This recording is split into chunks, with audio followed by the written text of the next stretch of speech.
Tala.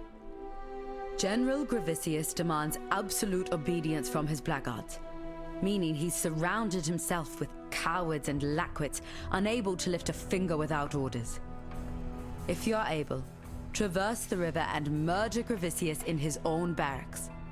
He'll be ripping the very mind from the skulls of our enemies. Talakura. You getting there?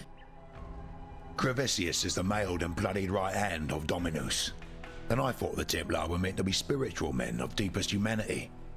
You notice the sarcasm in my tone, right? Had to smuggle a fellow out of Theopolis once. Got a bit too friendly with Gravisius's wife, he did. Every blackguard was out on the streets looking for him, so I had to think lateral-like. We took to the drains and didn't put our heads above the pavement until we sniffed the sea. A grubby bloody job it was, but worth it for the coin he paid. You want a piece of Gravisius? Sometimes the only way up is down. I'm no history scholar, but I know that Emperor Chitus was overthrown by Vol of Thebris in the so-called Piety Rebellion. But Vol had the shortest reign of any internal emperor. The cataclysm sort of that. Good luck to you. What is it? Halfway across the world, and yet the tie between Vania and I endures. That was Piety's real name back in Theopolis, before her rise to greatness. Vania sold her thaumaturgy in the day, her body at night. Sought after, she was, enough so to become one of my best buyers. But money never meant much to Vania. No, she was striving for something better, nobler. Used to tell me that life needn't be this hard. It's time you all realized that. I bet she fed Tolman the same bloody line. You find a high enough spot and you can see the Lunaris temple over the river, at the western edge of the city. Since the blackguards arrived, the clouds above that temple have been stained with the blackest of smoke. You can see it sometimes when the westerly blows. It stinks worse than death. Be careful. Hello. You've been busy. With the spool back where it belongs, the ribbons should be able to keep the Ebony Legion at bay. We've both seen what they can do to a man. Whether you were saving your own skin or thinking of others, it matters little to me. You succeeded where I did not. You have stood in the presence of the Gemling Queen. I can only hope to meet her in my nightmares. I tried to penetrate the Solaris Temple in the northeast.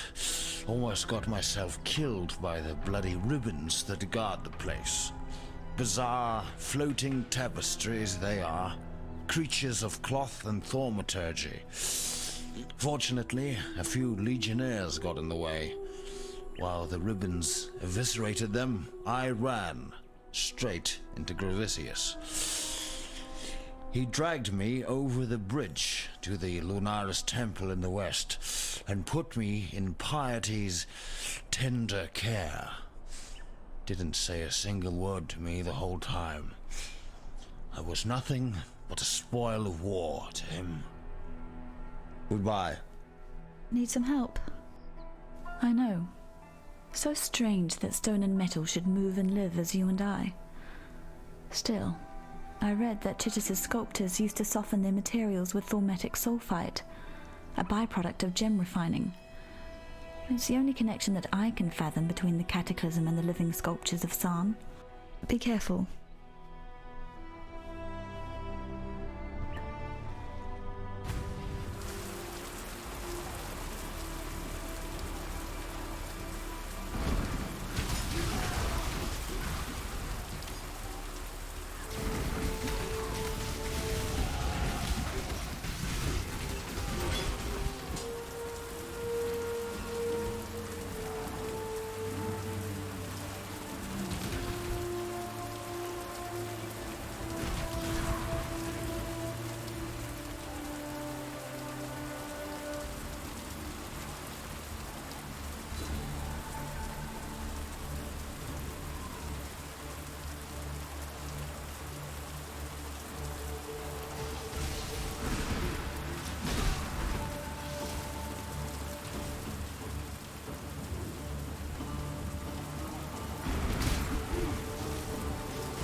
life is too precious to waste on you.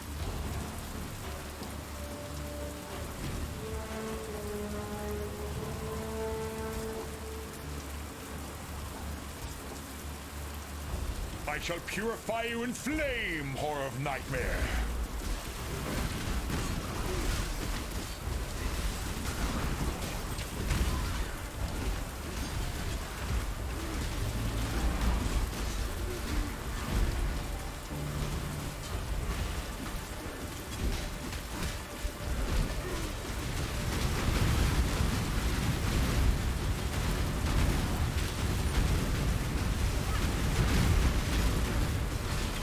I fought for God.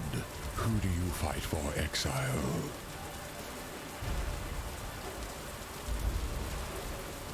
You wanted me burned back in Audius Gravicius. That wasn't very nice.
Hello. Gravicius dined with us once. This was before my father's gambling debts caught up with him. I dined with him again in Theopolis prison the night before my exile. He wasn't so polite that time. Thank you. That's one memory I can now put to rest. Vanir was arrested for consorting with the unholy and condemned to the pyre. This was before the banishments. Dominus shared a last supper with her, heard her confession. Most think Vanir earned Dominus's patronage on her back. I don't. Vanir gave Dominus her better life and got a new name in return. You can count on one thing. Piety's grand future won't include the likes of you, me, or Tolman. Watch yourself. Despite everything else you've done, to let Piety live is to threaten the existence of every living thing on this continent. Look to the west of Gravisius's camp. You'll find Piety in the Lunaris temple, cowering behind her desecrations. Now you must leave me. The Eternals revered sun and moon as the two eyes of their god. The right eye judging Solaris, the left eye merciful Lunaris. I can't imagine that god being overly merciful when she finds out what Piety's been doing in her temple. Death came to town. The roaring Ezomites wore red. The red of blood, the red of the fray. Death came to town. The crying Ezomites wore black. The black of disease. The black of dismay. Death came to town. The silent Ezomites wore grey. The grey of twilight. The grey of decay. Only the Isles of Scoth were spared. Once a backwater of my proud civilization, now all that remains of the Ezomites. Now you must leave me. What is it? Chittus thought that the gemling was the pinnacle of human progress. These glorious gems have brought us within spitting distance of godhood, he once said. The High Templar at the time, Vol of Thebris, thought they were a perversion. He wanted the Empire made pure, cleansed of the stain of thaumaturgy. You look at San and tell me which one you think was right. And while you're out there, look out for monkeys. No, not those bloody monkeys from Frisia. These ones are painted on the walls. I think you'll find them enlightening.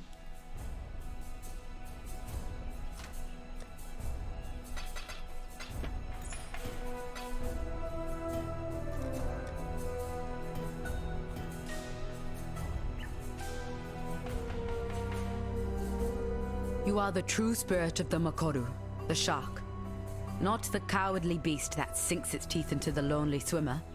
You strike the Waikoama, the canoe, spilling a feast of men into the water. Hunters turned hunted, that you dine on at your pleasure. Have this, Makoru.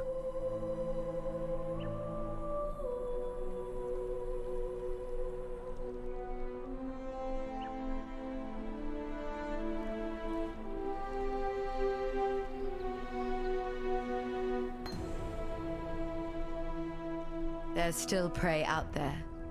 An overreaching witch floundering out of her depth. Happy hunting, Makoru. Goodbye. You getting there? You've done for Gravisius. If only I could get word to that lad I smuggled away from the General's wife at the time. The good widow would need a sympathetic shoulder to cry on. Don't do anything I would.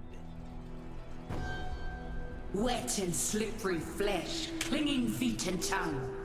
No matter the color before, now the earth is green. You getting there?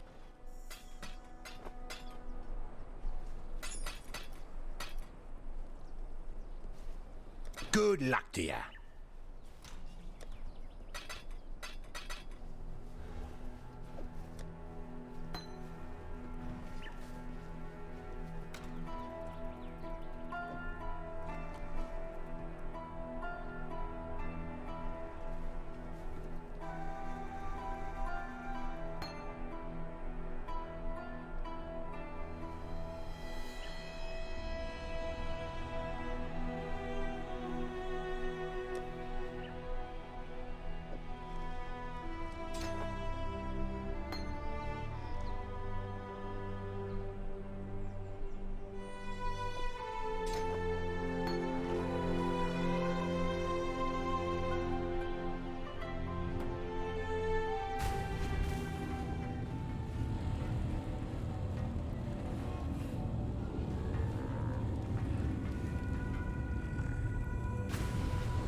You either master nightmare, or it masters you.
Of all the worlds you could have conquered, you had to choose mine.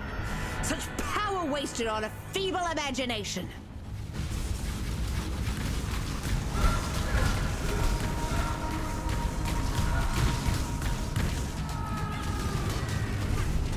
I'll mourn your passing, sister.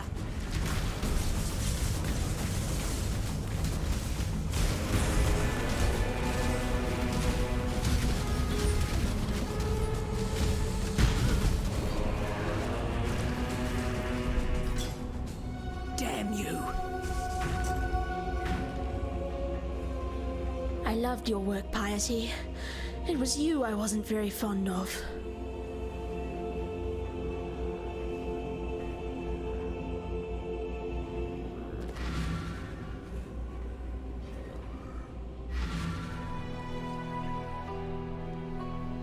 You have claimed the most worthy of prey, Makoru.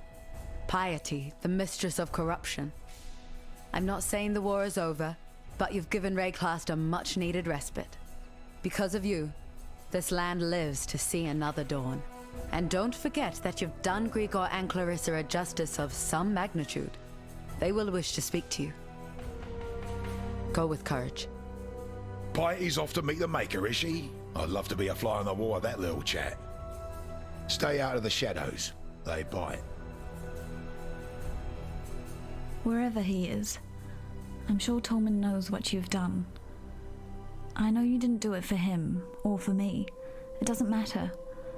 Piety's reign of cruelty is over. Thank you. Watch yourself. Piety dies amongst her abominations, her warped dream taunting her, maddeningly out of reach. As a poet, I'm fond of that creed of justice. Here, the executioner needs recompense. Unfortunately, Piety was simply a puppet of a greater force. You've cut the strings, but the master remains. Dominus. That key you've picked up, I heard the blackguards talk of it. It's the one key to the Scepter of God on the northern edge of the blackguard encampment. Only Piety was permitted to carry it.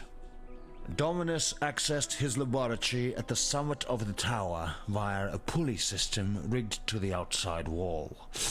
That way will be barred to you, and I heard of no one, not even Piety, going in or coming out of the lower levels. Go with care, exile. I can't imagine what's inside that tower if even Piety and Dominus feared to tread its steps.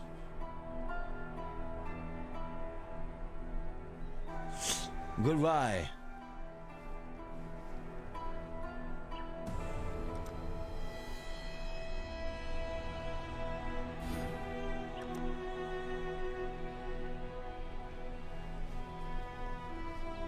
Yes, I've had better days. When Piety was experimenting on me, my consciousness was mercifully fleeting. In those moments of numbing darkness, I met a presence. Intelligence, power, immensity beyond the limits of my pitiable mortal senses. To this creature, I was but a raindrop falling into the sea. I heard Piety speak to her lackeys of the beast. It is the source of her thaumaturgy and the object of her ambitions. I believe Piety's beast and that dark entity are one and the same. Wherever it is, whatever it is, the beast is the cause of my malformation. It would not be a stretch of reason to consider the beast the source of all malformation in Rayclast. Tread carefully.